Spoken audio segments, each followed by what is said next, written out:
Bonjour, c'est Havre sur France Bleu Normandie. À l'aube d'une déroute, j'ai pris le nord et depuis je le suis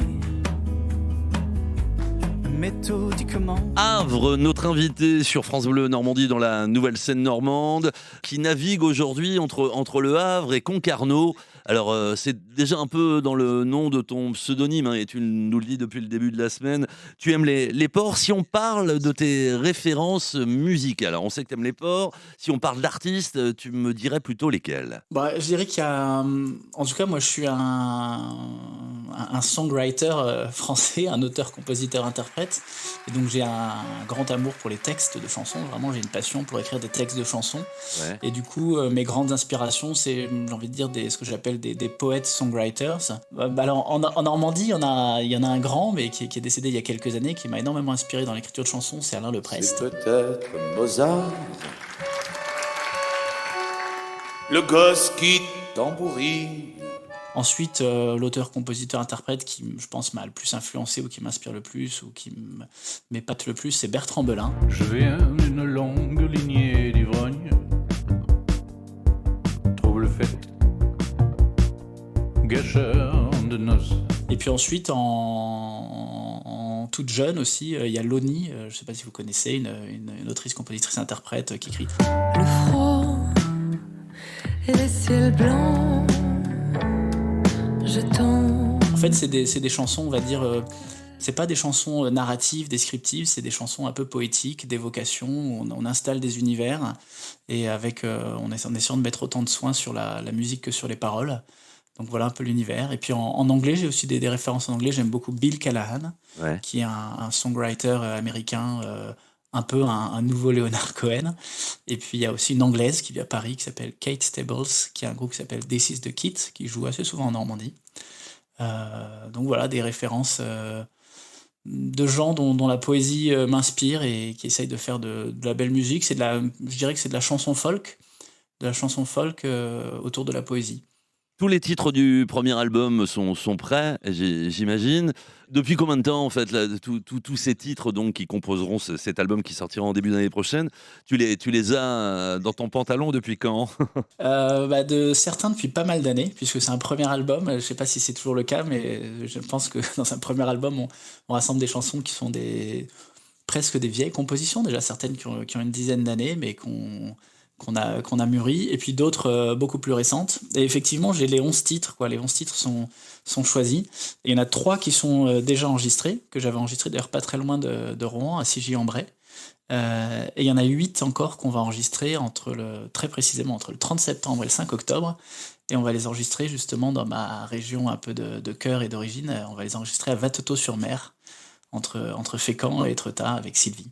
On va écouter, justement, tu nous dis qu'il y a 3 titres dispo, tu nous les as confiés pour qu'on puisse les diffuser cette semaine dans la nouvelle scène normande. On va écouter un nouveau titre de Havre sur France Bleu Normandie, et puis le dernier rendez-vous demain à 18h45. Au loin et aussi loin que porte le regard, on ne voit rien qu'une mer lisse comme un miroir à vous brûler les yeux si bien qu'on en revient à remettre en question les instructions réceptionnées la veille au soir sur le canal 32.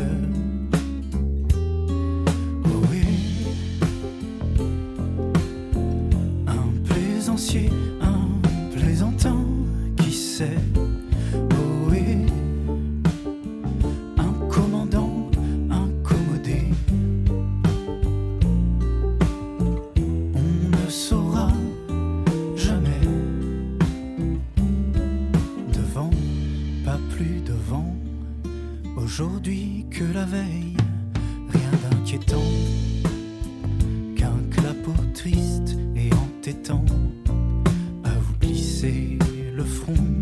Pourtant, et même par beau temps, et plus que de raison, on en a vu de ces navires en perdition et toucher le fond. Oh oui,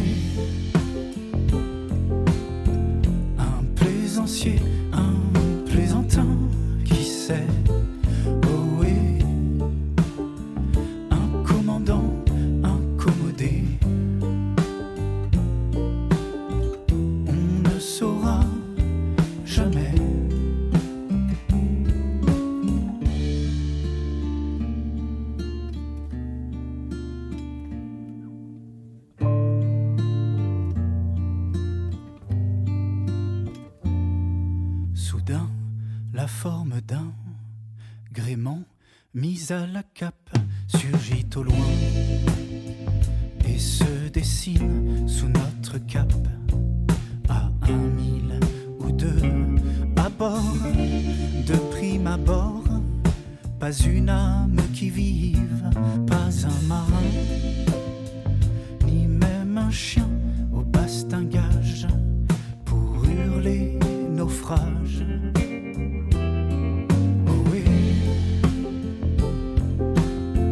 un plaisancier, un plaisantin, qui sait. Oh oui, un commandant incommodé. On ne saura jamais. Oh oui, un plaisancier, un plaisantin, qui sait. Oh oui,